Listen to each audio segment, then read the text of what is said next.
ओम नमो लक्ष्मी जगन्नाथाय। जय जगन्नाथ दर्शक बंधु, आज आपण मैंने दिन सारा हुए तो जानिथिबे जे नीलचक्र रे शून्य गंठी पड़ी।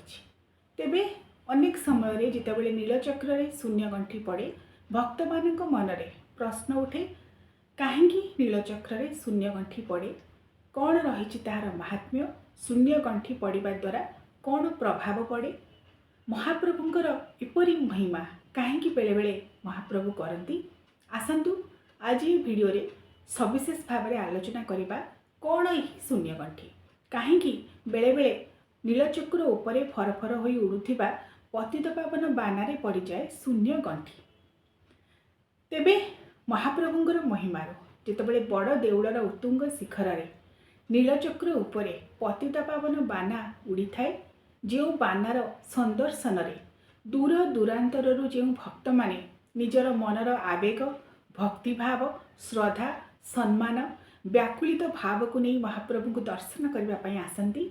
से माने श्रीक्षेत्र माटी रे पाद देउ देउ सर्वप्रथमे नीलचक्र उपरे उड़ुथिबा सेही फरफर पतितपावन बाना को देखिदेले सते जेपरी तांकर मन प्राण हृदय गोटे संतुष्टि भाव भरी जाए एवं नीलचक्र उपरे उड़ुथिबा पतितपावन बाना को दर्शन कले साक्षात महाप्रभुंकर दर्शन बोली मध्य विश्वास करा जाए।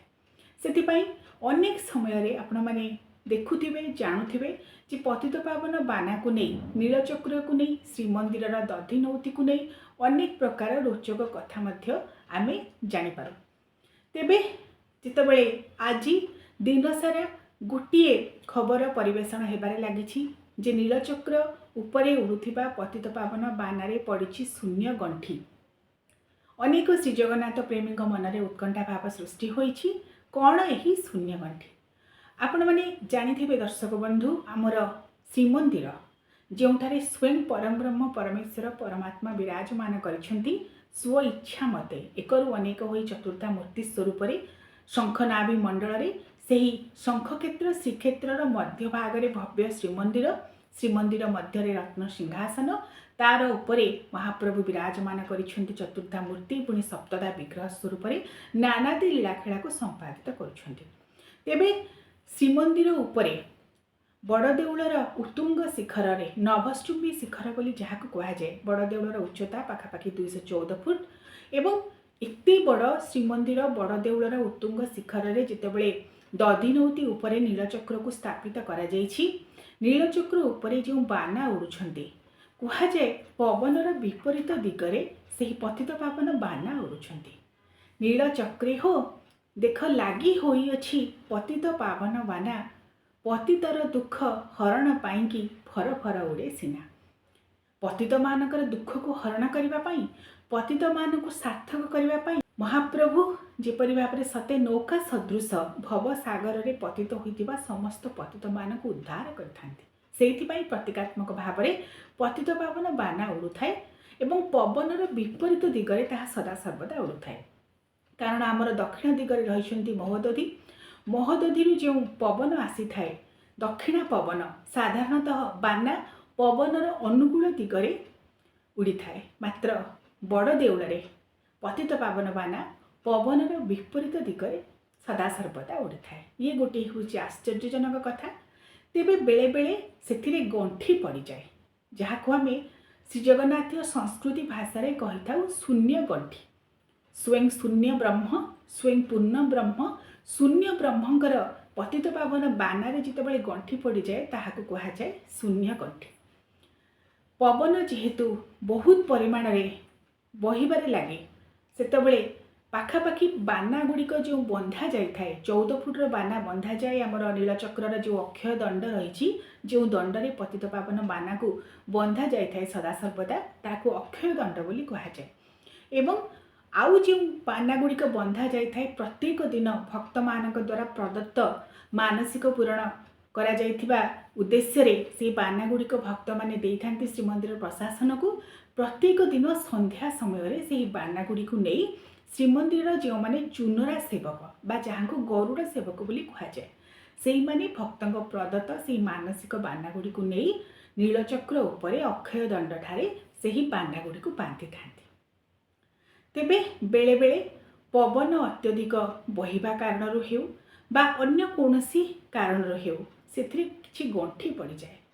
आज जो शून्य गंठी पड़ी महाप्रभुंर पतित पावन बाना को लगी जो जो छोट छोट बाना गुड़िक रही 14 फुट्र मुख्य बाना एवं ता तलू आउ सब भक्तों प्रदत्त बाना तीनोटी बाना परस्पर छंदी होई गोटे बड़ गंठी पड़ जाए आम शून्य गंठी बोली कही था। विश्वास करा जाए यही शून्य गंठी जेबे पड़े ताहा मंगलतार प्रतीक होता है अर्थात राज्य को देश को गोटे भल खबर आसब बोली महाप्रभु कृपार समस्ते विश्वास करथांती।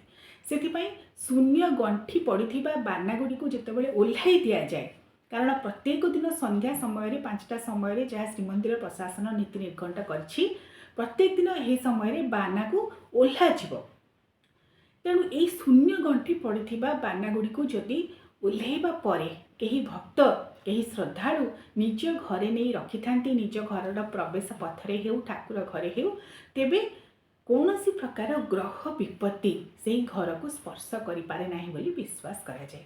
समस्त प्रकार रोग शोक पाप ताप सबु किछि को शून्य गंठी पड़िथिबा सेही बाना महाप्रभुंकर अपार कृपारु नष्ट कर देता है। सेथिपाई श्रद्धालु माने मध्य चुनरा सेवकों ठारू सेही बाना गुड़ी को संग्रह करथांती। तेबे जेतेबेले शून्य गंठी पड़ी जाए जे स्वयं शून्यतार प्रतीक जे स्वयं पूर्णतार प्रतीक शून्य ब्रह्मंकर शून्य गंठी बेले बेले सूचना दे थाए जदि कौनसी प्रकार घटना आगको घटवाक जाउछि कहा जाए विश्वास करा जाए महाप्रभु तांकर पतित पावन बानारे शून्य गंठी पकई दे थांती यह मध्य विश्वास करा जाए। तेबे एथिरे विचलित हेबार किछि नाही कारण अनेक समय रे कौनसी कारणवशत हेउ पवन अत्यधिक बेगरे बहिबा कारण जोगु हो बाना गुड़िक परस्पर छंदी हो जाए कारण एते बड़ उच्चतार देउल बड़ देउल समस्त देउल मध्यरे सार समस्त मंदिर मध्यरे सार एते बड़ देउल रे जितेबाला एते उच्चारे बाना गुड़िक उड़ुछि निश्चित भाव में ताहा परस्पर छंदी हेबो। आमर आवेग आमर धर्मीय विश्वास आमर महाप्रभु प्रति अपार प्रेम श्रद्धा भावना सम्मान भावना आमको महाप्रभु सहित जड़ित प्रत्येकटी कथा को जानिबा पाई आमको विचलित करता है। सही परिप्रेक्षी रे जितेबाला पतित पावन बानारे शून्य गंठी पड़ी जाए कहीं पड़ी जाए कौन रही तार महात्म्य ताहाको मध्य जानिबा पाई श्रद्धालु मन में उत्कंठा पड़ी जाए। तेबे शून्य गंठी पड़िबा मंगलतार प्रतीक एवं यही बाना गुड़ी को जो मैंने संग्रह करती घरे आणिकी रखती समस्त ग्रह विपत्ति नाश होता है समस्त प्रकार मांगलिक कार्यर शुभारंभ होता है। सेथिपाई विवाह ठारू आरंभ करी व्रतघर घर प्रतिष्ठा जिते सब मांगलिक कर्म शुभ कर्म रे मध्य से शून्य गंठी पड़िथिबा पतित पावन बाना को आनी रखिबा अत्यंत शुभप्रद बोली विश्वास करा जाए। महाप्रभु अनेक समय तांकर नानादी लीला को देखैछथि तेणु तांको सहित जड़ित प्रत्येकटी कथा प्रत्येकटी गाथा प्रत्येकटी तत्व प्रत्येकटी लीला आमको महाप्रभु प्रति आहुरी सम्मान प्रदर्शन करने आहुरी तांकर भावरे आमर भाव को मिसाइबा पाई सते जेपरी सदा सर्वदा आमर मन व्याकुलित हो उठी थाए। तेणु नीलचक्र रे उड़ुथिबा पतित पावन बाना जी पतित मान को उद्धार करने पाई प्रतीकात्मक भाव में महाप्रभुंर अपार कृपार उड़ुछि नीलाचलपति श्रीमानुपद्रव विनाशकृत पतित पावन चक्री पतित उद्धार प्रिय महाप्रभु स्वयं पतित उद्धार प्रिय पतित पावन रूप में सिंहद्वार भीतर गुमुटरे विराजमान करछति एवं नीलचक्र उपरे मध्य पतित पावन माना को फर फर होई से उड़ाउछन्ति। आशा करुछि ए वीडियो माध्यम आपण मन जानि पारथिबे पतित पावन बानारे शून्य गंठी कहीं पड़े शून्य गंठी पड़ा द्वारा तार कौन प्रभाव रहे कौन रही तार महात्म्य ए संपर्क में आपण मैंने जानीपारे। ओम नमो लक्ष्मी नारायणाय ओम श्री श्री जगन्नाथाय नमो नमः।